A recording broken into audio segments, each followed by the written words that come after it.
This is no question about that. I'm Ed with Wayne today. How's it going? Very good. Thank you, my friend. How are you? Very good. I'm doing all right. You're very vibrant today. Very vibrant. Well, I'm wearing Mexico third kit from the 2022 World Cup. So, as you do, International Week. So I thought I'd put on one of my many international shirts. Funny thing is, I, in normal life, don't wear any sort of loud clothing at all. And then I've got all these football shirts. Some of them are totally ridiculous, like purple and yellow, you know.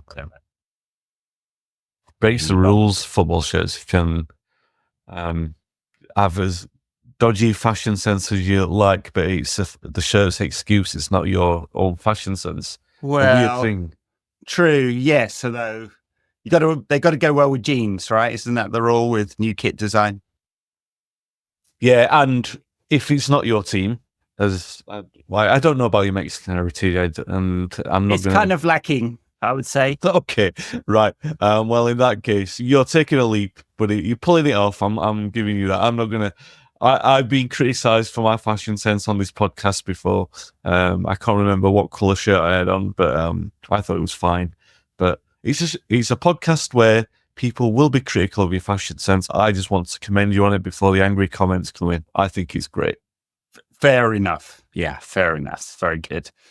All right, this is the Mailbag Pod. Today, we've got many interesting questions, and it's interesting. There's been a mass migration to Bluesky since the US elections.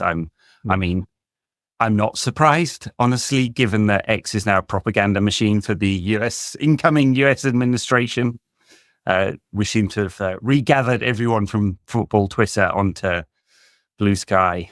And the engagement rates are really high. I don't know whether you notice this, Wayne, but it's like I've got about 1,000 followers on Bluesky, so it's 1/70th of my X following, and the engagement rates are like 5 times as much.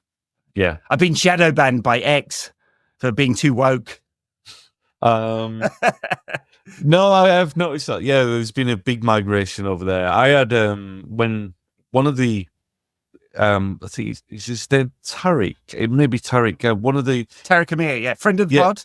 He gave me a code to join right when it started, and he had a code. So he gave. So I've been on there for a while, and I've been checking in intermittently this week, and every time I've gone in, like I've had a massive follower spike, and tried to follow people back. And the servers have handled that migration really well, apart from there was a bit of a problem, a lag in following people back, because when you're following people back, it was saying invalid username for some people. So if you're listening to this, it looks like I'm being ignorant by not following you back. I'm trying.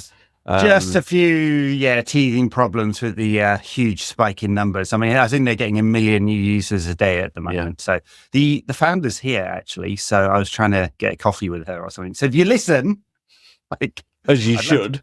As you should. I'd love to talk to you. Yeah. All right.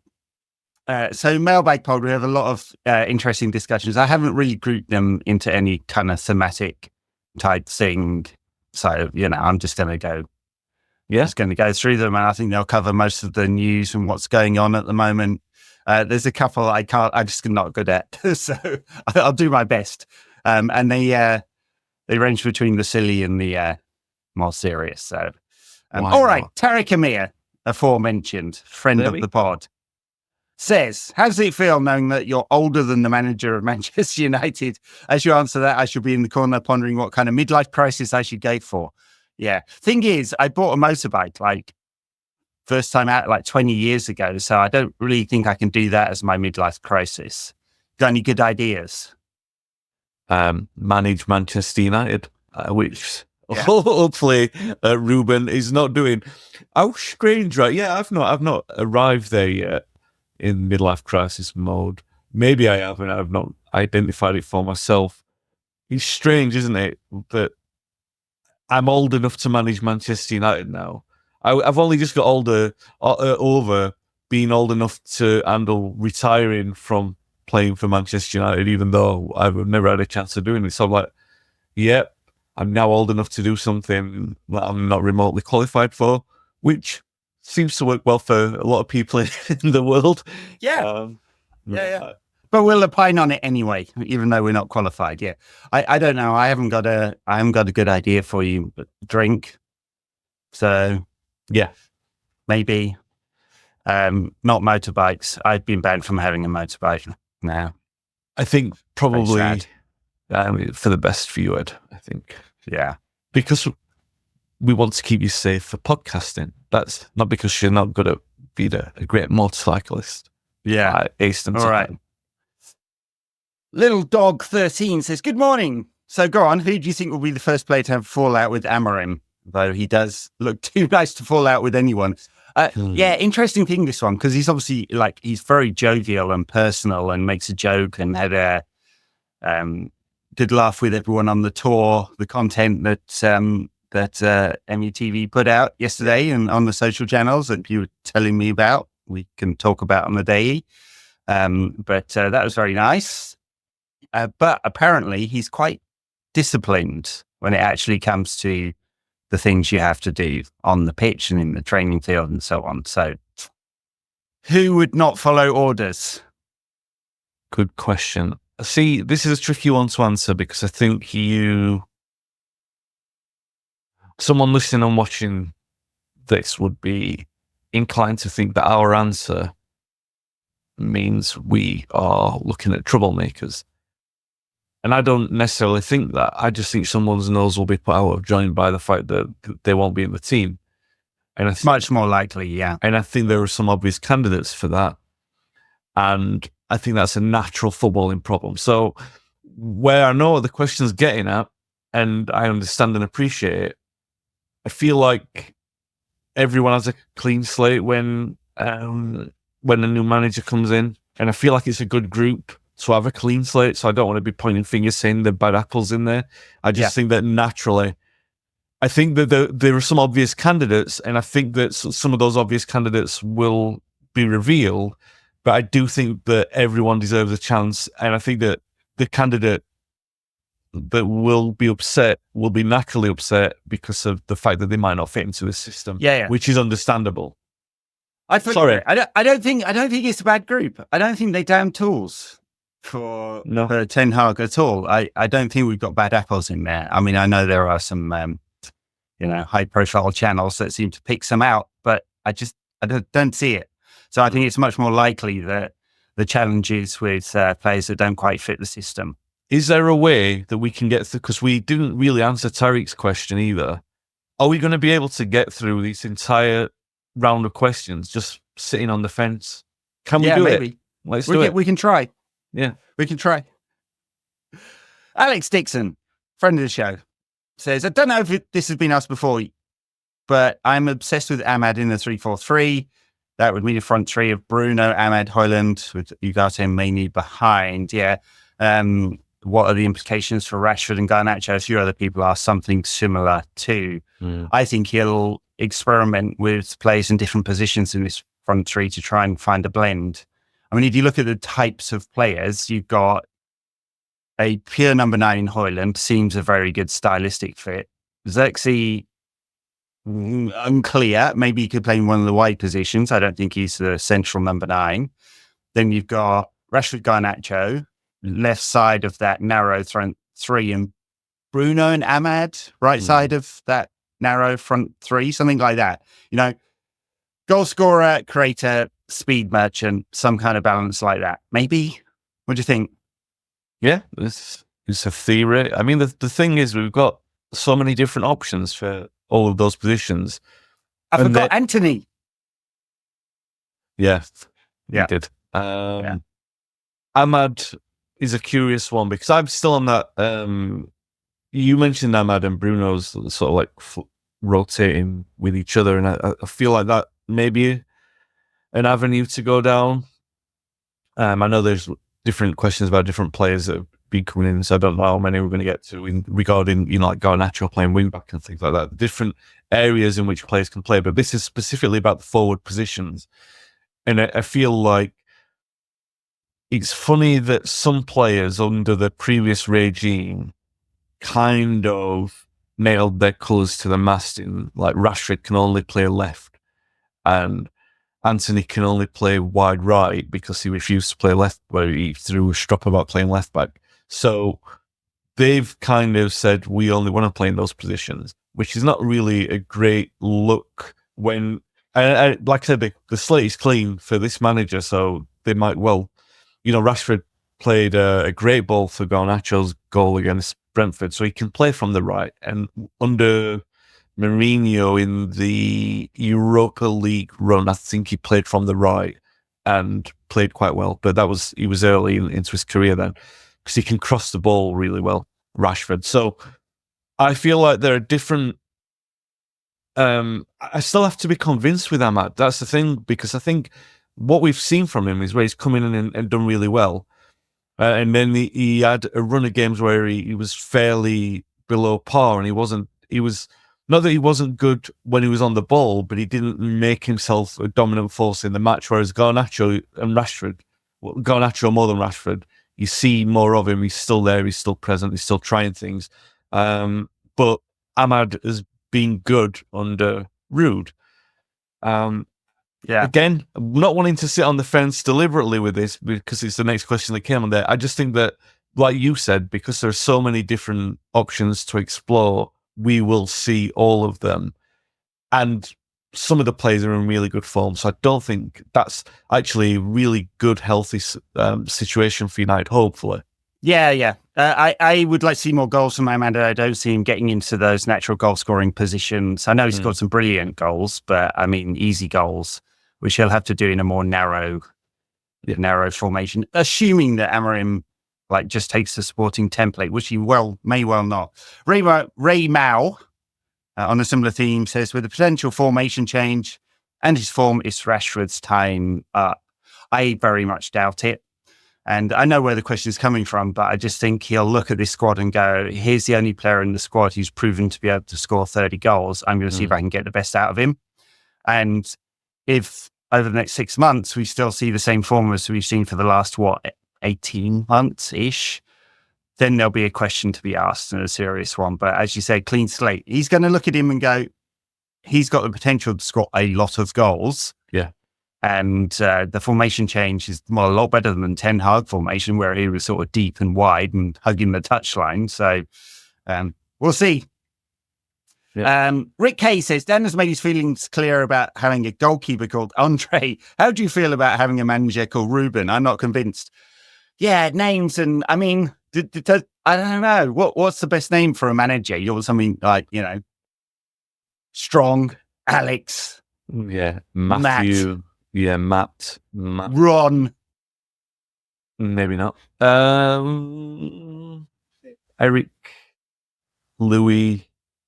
Ole Gunnar Solskjaer, as it's. You think they're all a bit wet? Ruben. No, I don't. I'm not. It's a weird question, isn't it? Ruben's a strong name. Why is it not a good name? That's fine. It's Ruben. A bit hipstery, isn't it?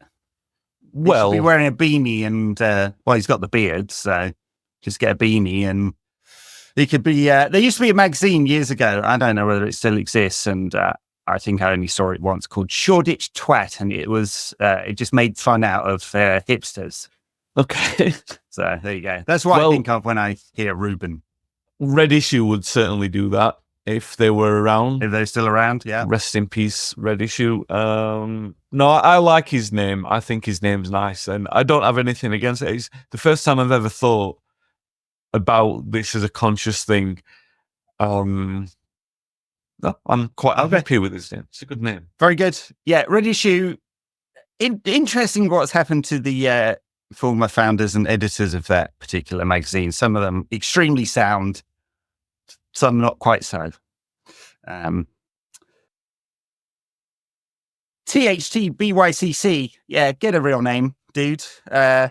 Given United and many other clubs seem to be wanting to reduce the number of season ticket holders with the way they treat fans and seek profits from ticket returns, what do you think could be realistically done to fight against the tide? I do think this is a really pertinent question right now. So it's not just a reduction in number of season tickets. So a lot of clubs are looking to do this, pull down the number of season tickets so they can have more what would be called day trippers or tourists or single match packages with hospitality and stuff like that, and try and raise the sort of average ticket price up and drive more revenues that way. So it's the profit motive, and because they're in a highly competitive league or leagues with European football, and everyone's looking at what everyone else is doing.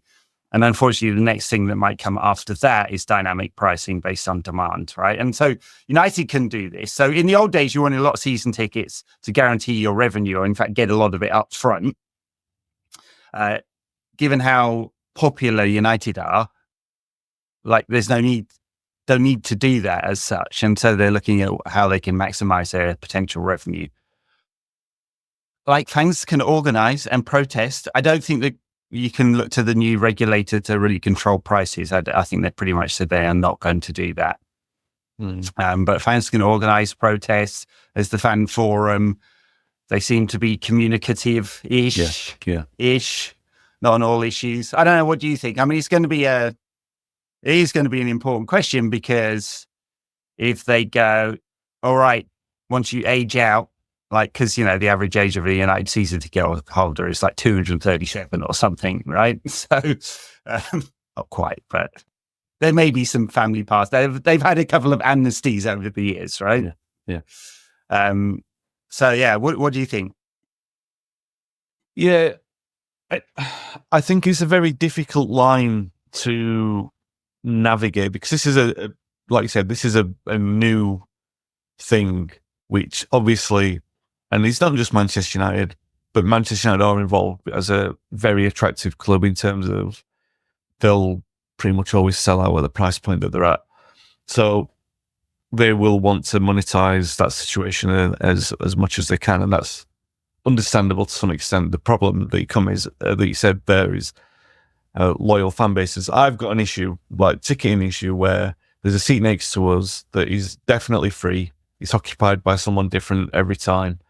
I've tried to inquire through different lines, through official channels, to try and get that season ticket, because I know that it's free.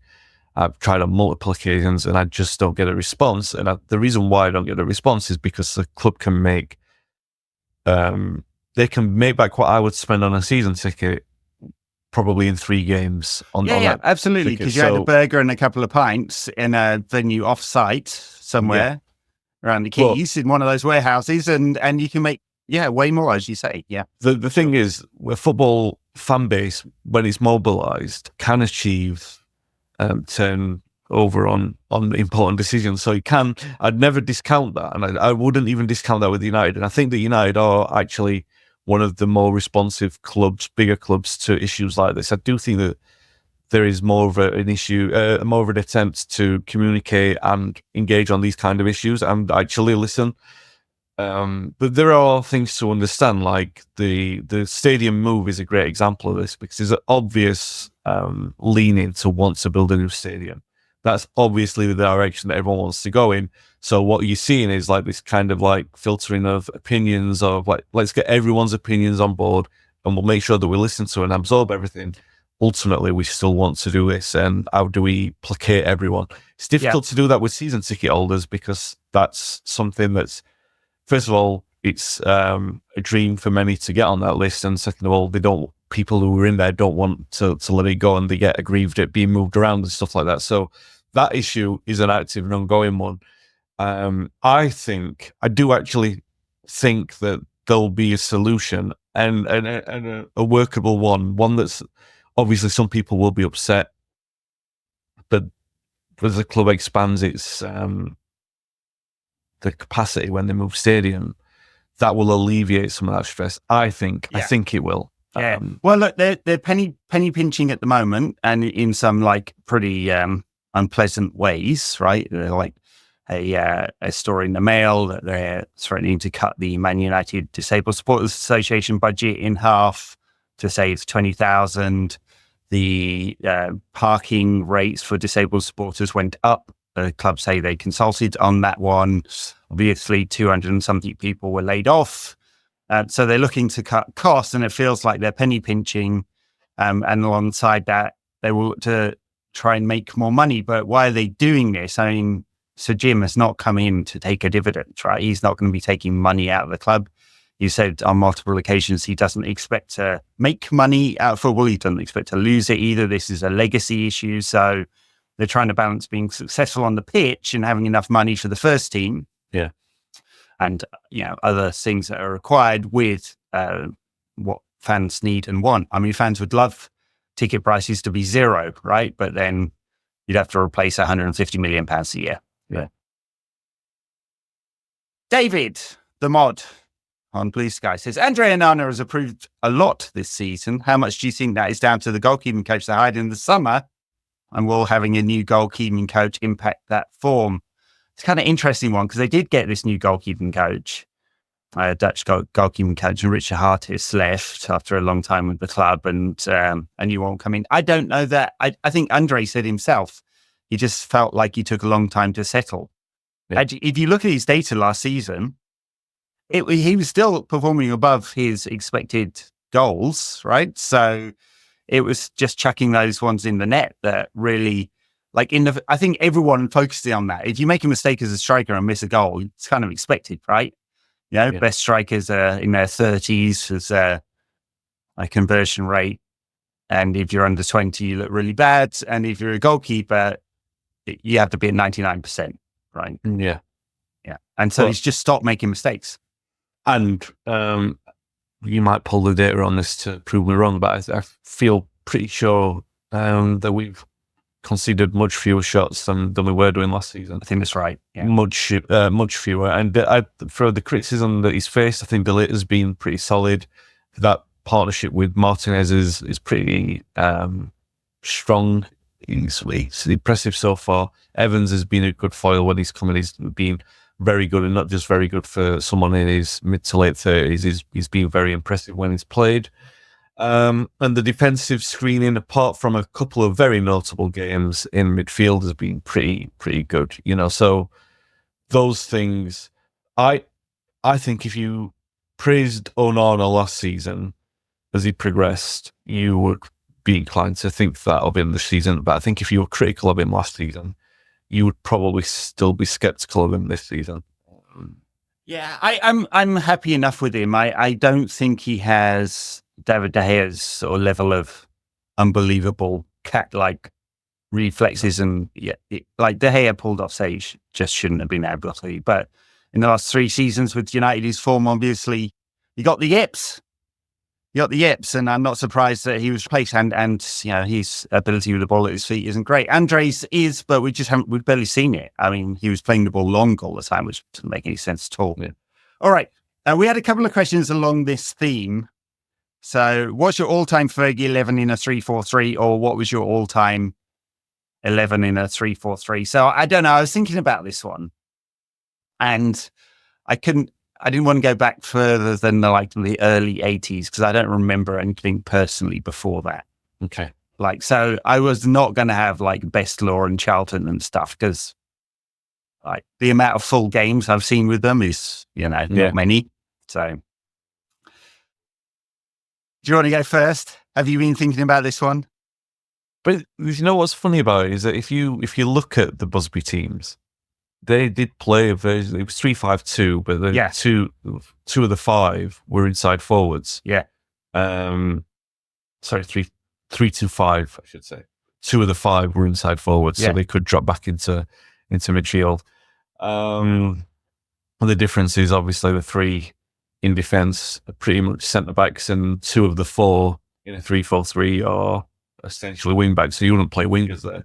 That's what makes this a difficult choice to make, because that wide midfield selection is pretty. I mean, you could have David Beckham there and Ryan. I was thinking, I think he's quite good balance for the wide right in the 3-4-3. Yeah, I mean, you got Steve Coppell who would do all that work in as well. Antonio Valencia is a really good shout because he worked all that with. Not better than Beckham though, is he? No, he's not. But he's better than Beckham at right back. That's what I'm saying. So is he better than a wing back? Is Coppell a more sound selection there? So there are some interesting ones in there. Have you got your 11? So if you want to name your 11 and then you do that, and I can finalize thinking of mine. So I was thinking Schmeichel, and then I'd probably go for 3 actual centre backs at the back. This of my, I'm saying since early 80s. Yeah. I think it's fair to say Stam, Vidic, and Rio. Yeah. Maybe Rio is the centre of the three. Yeah. Beckham, and then Ever, I think, in a 3-4-3 is probably stronger than Irwin, but if it was a 4-2-3-1 or a 4-4-2 or a 4-3-3, I'd probably go for Irwin. But and then midfield 2 is really hard, isn't it? Is it Robson and Keane? Because they kind of complement each other. Robson is the linking 8. Or is it Scholes? Yeah. So I think it's probably Robson, just for the balance of the team. Yeah. And the up front 3, remember, I'm going from the early 80s here, and we were crap up till the late 80s. So this is quite hard. Maybe Rude as the number 9. But then I'm leaving out Rooney and Cantona, which that's wrong, isn't it? And then as the wide forwards, or double 8s. They're not wide forward. Are we calling them double 10s or wide forwards? Because then I could have Cantona as one of the double 10s. It's your choice, Ed. You're telling them how to play the game. Cantona. Yeah. And Rooney. Yeah, Rooney's a good. Then I'm leaving Giggs and Ronaldo out. So yeah, maybe it's got to be Ronaldo and Cantona. Oh, it's too hard, Wayne. It's too hard, even for the last 30 years. And I'm gonna go the other way. I'm gonna include everyone in there. Okay. Because make it even harder for myself. So Schmeichel in goal, because I think any era he plays in there. The centre backs slightly different to yours, because I'd have Stam in the middle as the enforcer, and I'd have Rio and McGraw either side of him, because I think you want ball playing. McGraw's a great shout. Yeah, I mean he's I haven't looked back at tapes of him for a long time, or videos on YouTube, I should say.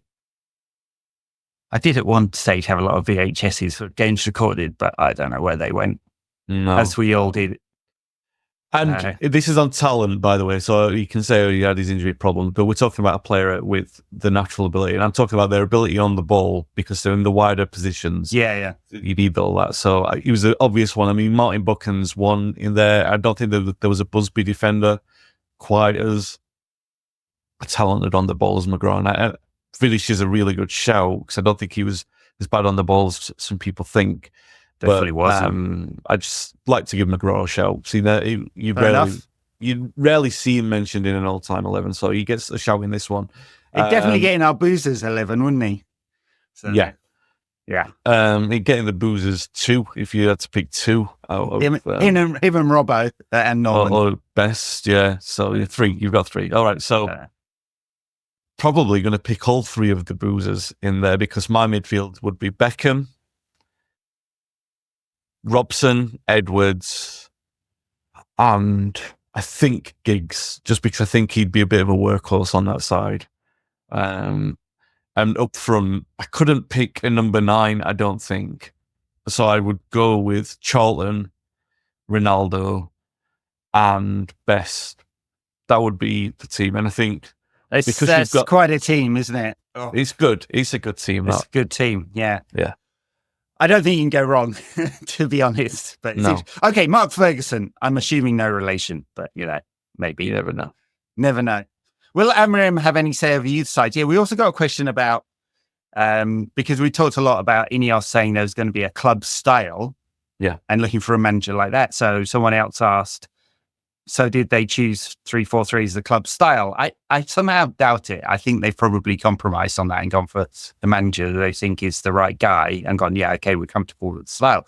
But will he get all the youth teams playing the same system? Because right now, under 21s do not. They play in a 3-2-3, 4-2-3-1 sort of. Yeah. 4-3-3. And the under 18s, Travis Binion's excellent under 18 side also playing that sort of system. So will he get everyone playing 3 at the back? Don't know. Good question though, isn't it? Good question. And you will be delighted to know, Ed, content, that I interviewed Nick Cox for my forthcoming book, Plug, Football Talk by Matt Busby, on this very topic. And I asked him, when's that out, Wayne? in March, late March, but you can pre-order it now. You can pre-order it on Amazon. You can also pre-order signed copies by contacting me on my socials. So that do that instead. Yeah, and Jess doesn't need any more cash, does he? No, yeah, exactly. But I asked Nick this exact question, and this was prior to this appointment. It was only fairly recent that I asked him the question. It was prior to this appointment. I asked him about the imposition of formations from managers. And that has never been the case at United. And it's not just Nick Cogg says, this is historically speaking. United's it's tended to mirror the formation of the first team, but only because the formation of the first team has mirrored what the current trend in football is. So this is one of the first times, Van Gaal's another, where the system of the manager is radically different, ostensibly speaking, to what is considered the normal formation in football. So it will be interesting to see that. The answer that I had from how it usually works is no, that's not the case. However, I think we all pretty much understood that. Whether or not that will be this, there'll be a lot of fullbacks who will be disappointed, won't they? If this, they're going to have to get more flexible. Yeah, the Chelsea ownership imposed systems on the Maresca style on all of their teams and at Strasbourg too. Okay. So I couldn't tell you whether all the city sides play the same way. Girona kind of do, don't they? Yeah. But the rest of them, not sure. Yeah, really good question though. All right. K Hayes 888 says it sounds like a betting company, but all right. I've heard big expectations about Chido Obi Martin, but I haven't seen him. What type of striker is he? Would he fit the role of Amorim number 9? I wouldn't expect so much of him right now. He's 16 years old. I mean, he looks fantastic, doesn't he? In the under 18 age group, he's already scoring goals. He looks like a real all-round striker. Great with the ball at his feet. Just a big lad and really quick too. So you can kind of see why everyone's super excited about him. And he obviously scored offensive amounts of goals in the Arsenal academy side too. But he's 16, so let's cool our jets a bit. He's got some development and learning to go through. I'm with you on that. I wouldn't like to comment any further about systems and stuff like that because he's just, he could be frighteningly good in any system. So let's just give him space to develop. All right. Barry Jones says, need a Ruben chant. Dan, any suggestions? Well, Dan, I forgot to get in touch with, but I did ask ChatGPT. Okay. So I'm not singing any of these. I'm sorry. We need to get Paul onto that. Oh, Dan, he likes singing. And so it gave me some really cheesy ones as well, which I was like, no, I'm embarrassed for you. Right. Yeah. Did you tell them that? Did you tell them?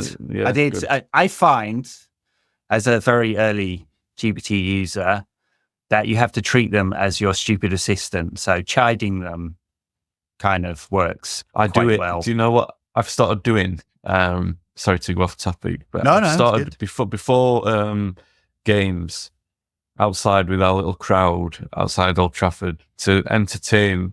I've started doing trivia through ChatGPT. Just give me 5 questions. Well, however many there are of us in the group, ask that many trivia questions. So I'll go around the group asking, and occasionally they get it wrong. So the answer to the question will be wrong, or the question won't make sense. Yeah. So I'll be diverted, telling ChatGPT, you got it wrong. You've got it wrong. Like, no, it's not that player. And then they'll come back and they'll say, sorry about that. It's this player. So you're still wrong. That's wrong, ChatGPT. ChatGPT. So it's fun. It's fun to do that. Yeah. But please sing us a song, Ed, please. It is not an encyclopedia. It's a probabilistic model, but we can, Anyway, it gave a few suggestions. So, Seven Nation Army, Ruben Amorim, he's bringing the glory in. Cheesy, not going to take off. Frankie Valli's can't take my eyes off you. Ruben's our man. He's got the master plan. No, bad. To the tune of Hey Baby, DJ Otzi. Hey Ruben, you'll bring the trophy home. I think it's what's the right word for the rejoinder is wrong, like on all of these. Yellow Submarine, Beatles. Ruben's at the wheel, taking Reds to the glory. I don't know how would that go?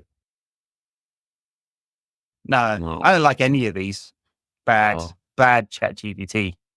Bad. All right. Send your suggestions in, please. Yes. Because we're bad at this. We're bad at this. I'm sure that Pete Boyle is on it. Yeah. You gave it a good go ahead. That's all.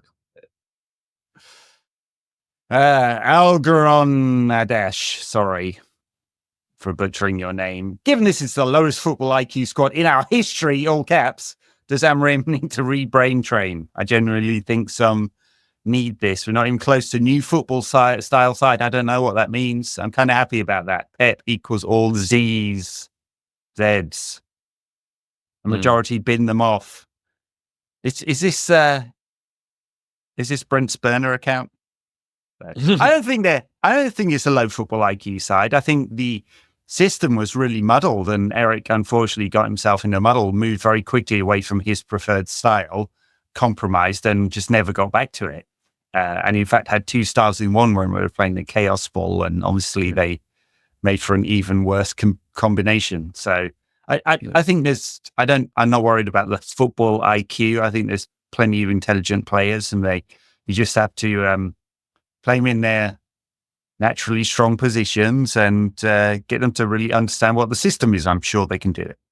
Yeah, I'm with you. I think there are a lot of intelligent footballers who have achieved quite a lot as well. I think, the midfield is packed of smart players, really, if you think about it. Like, I know that you've criticised various aspects of it, but, Eriksen, Casemiro, Kobe, he's such a great brain on him. Loads of intelligent players, yeah. So even Mason Mount is a clever player. We've not seen a lot of what he brings, but we know that he's got an intelligent brain in the way that he moves around. So I don't worry about that.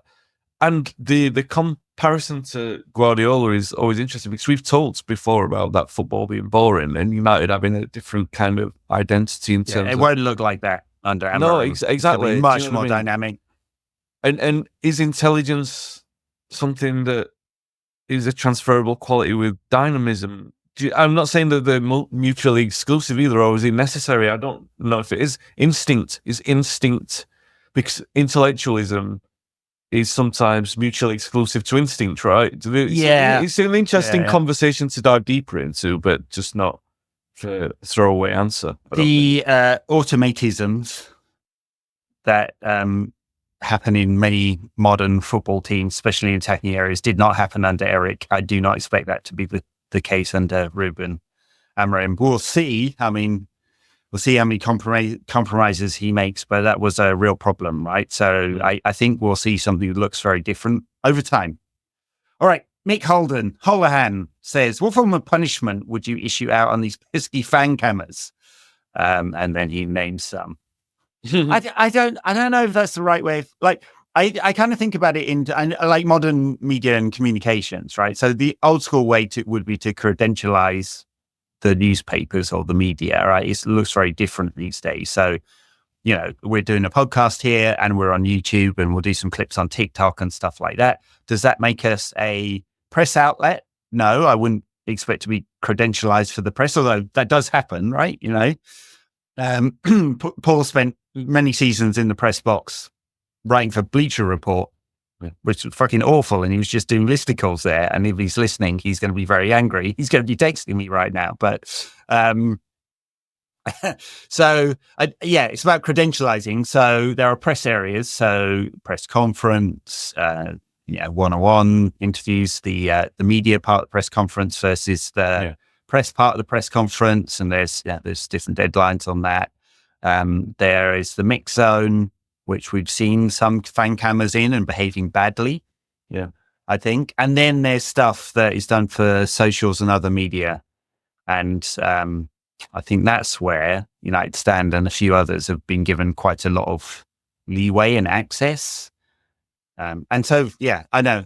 To answer the question, I'm going on a bit, I think it's about like what credentials and what access you give, what sort of scenarios and what you expect to get from that. You don't expect everyone to say nice things about you all the time, right?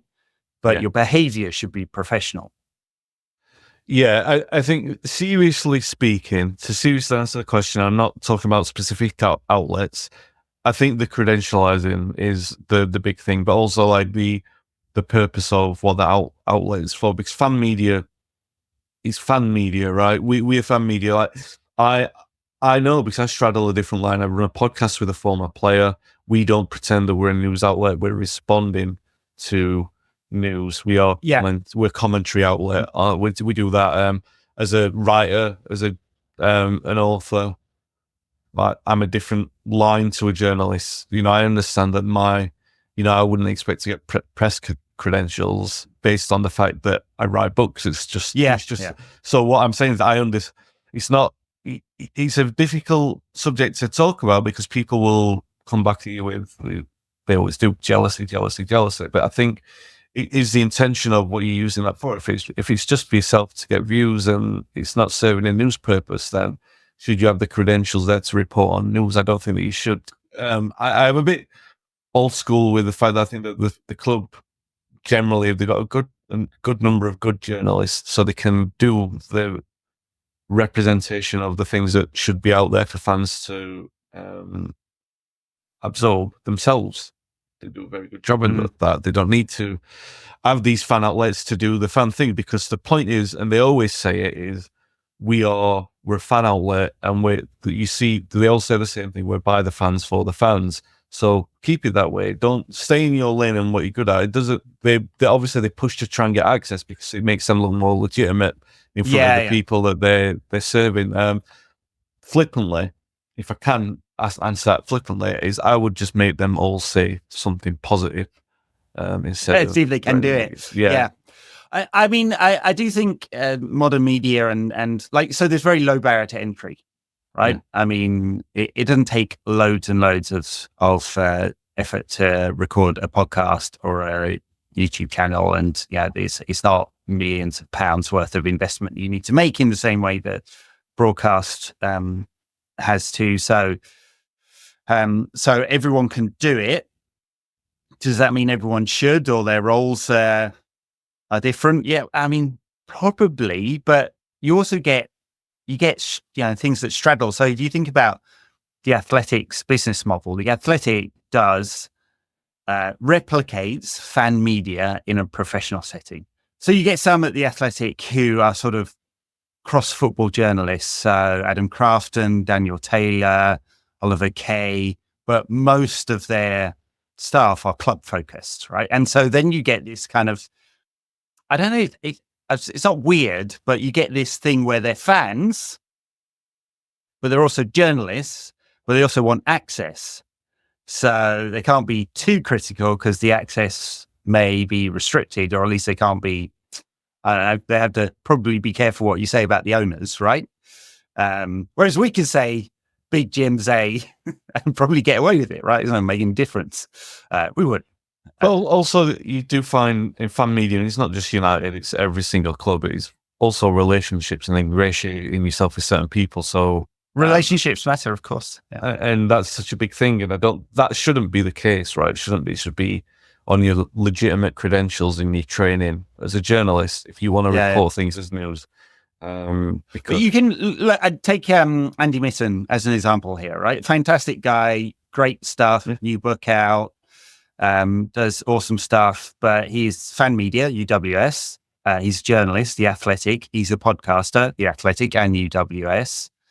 So what is he, right? So, and probably for him, he's trying to balance all these things and maybe moderate his criticism as a result. I'm not like admonishing him for that at all, right? But I wouldn't expect him to have the same freedom that we have, for example. I do know Andy, and he's great. I think, not putting words in his mouth, I think he would describe himself as a journalist because he's trained to be a journalist. But he doesn't hide his bias. That's great. He doesn't pretend to hide his bias, but he's also not afraid of hiding his objectivity either. So, I think he would describe himself as a journalist, but without hiding that fan slant as well. Good question. Ollie Espinanz says, if we'd appointed Klopp after Fergie, would we have been a success, or would we still would we still be where we are now due to Glazers Woodward being useless? I love counterfactual questions like that because you can't be wrong, right?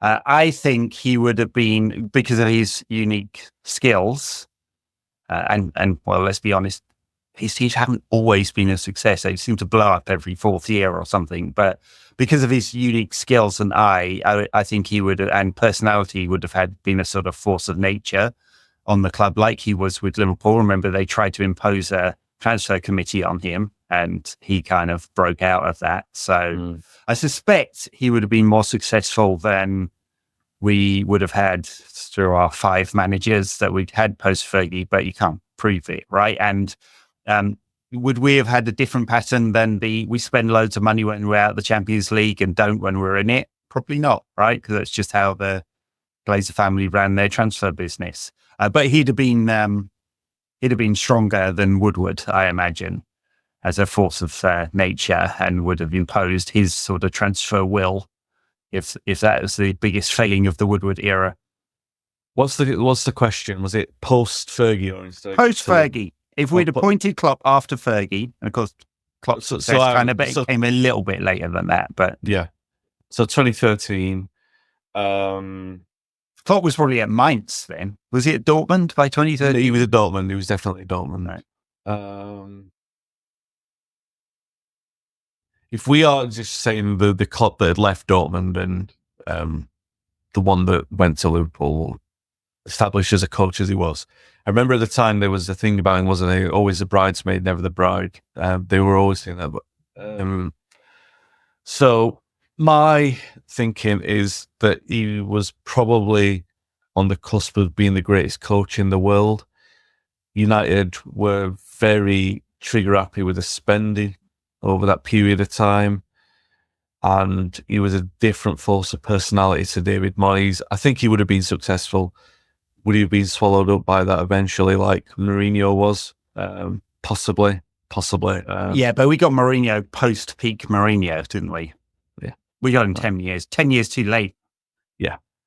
Yeah, I don't know. Love the counterfactual, but it would have been better.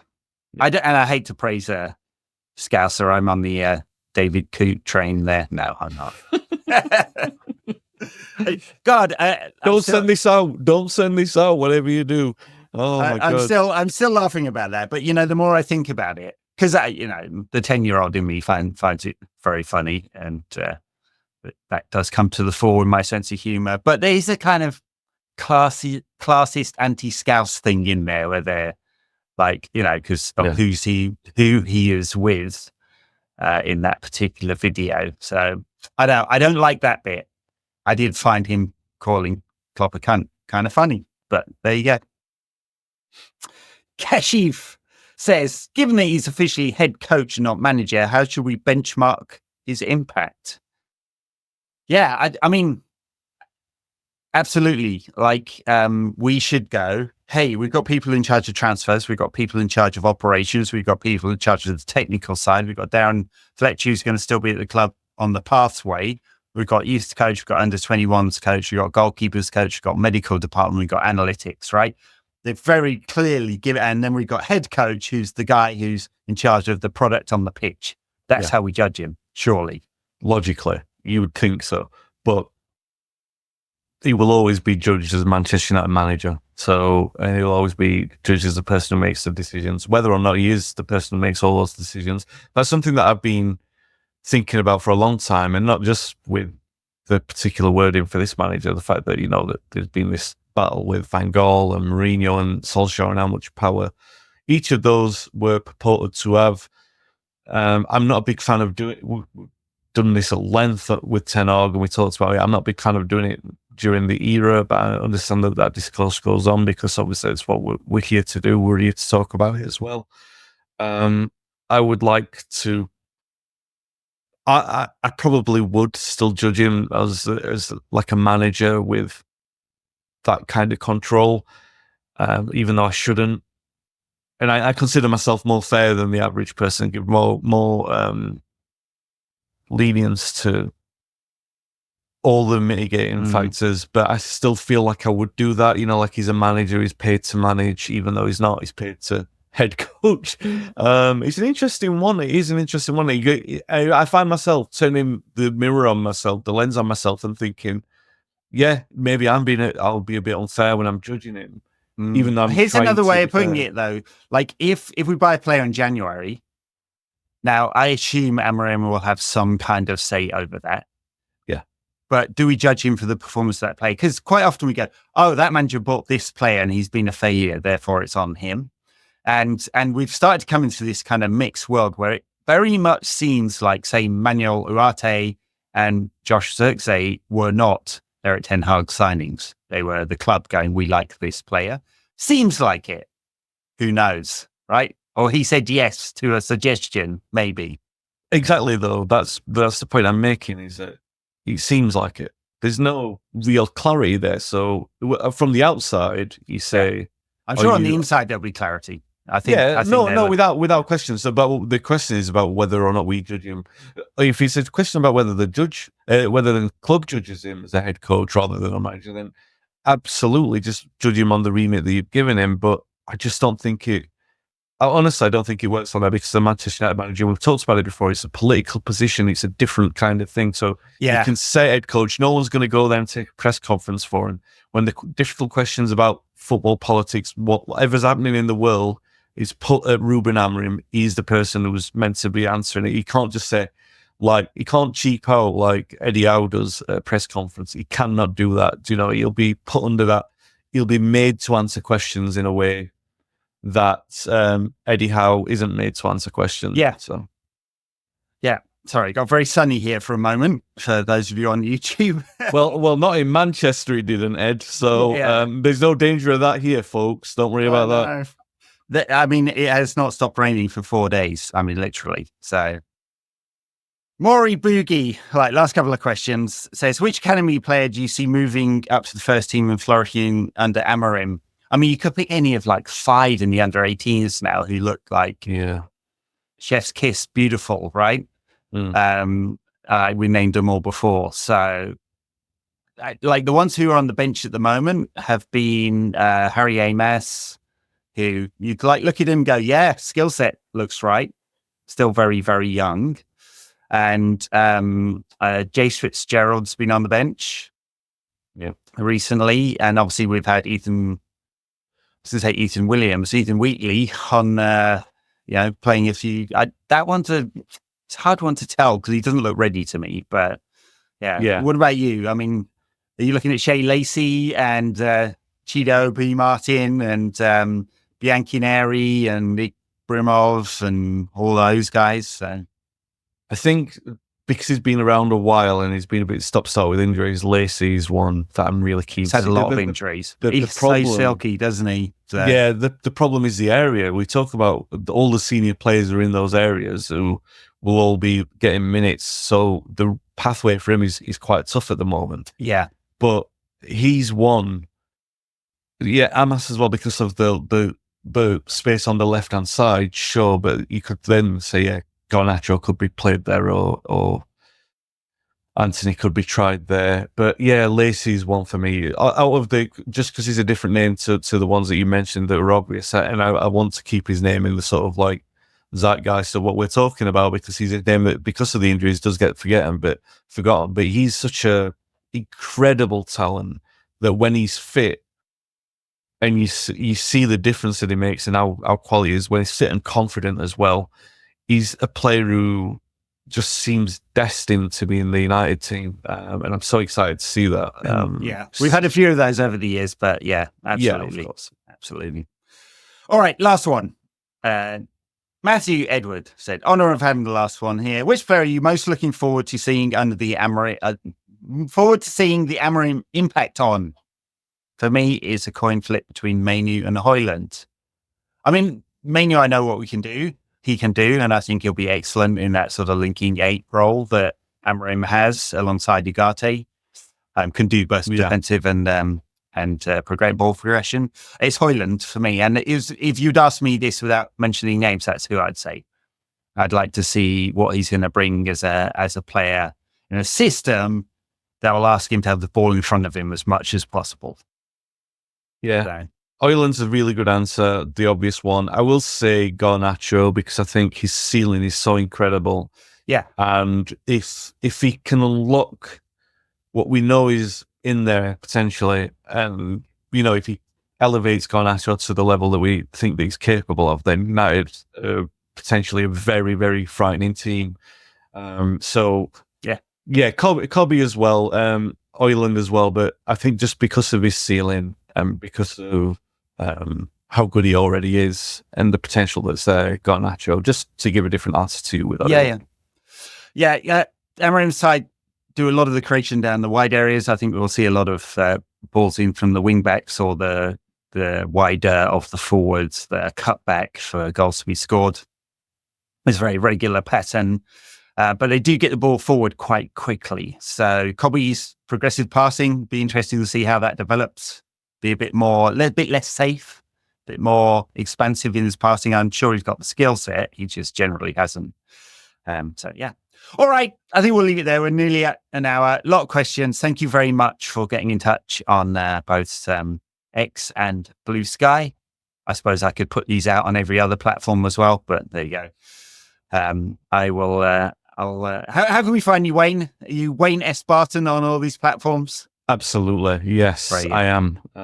And thankfully that handle wasn't taken from Bluesky because of our good friend Tariq, who enabled me to get in there nice and early, so no one could pretend to be me.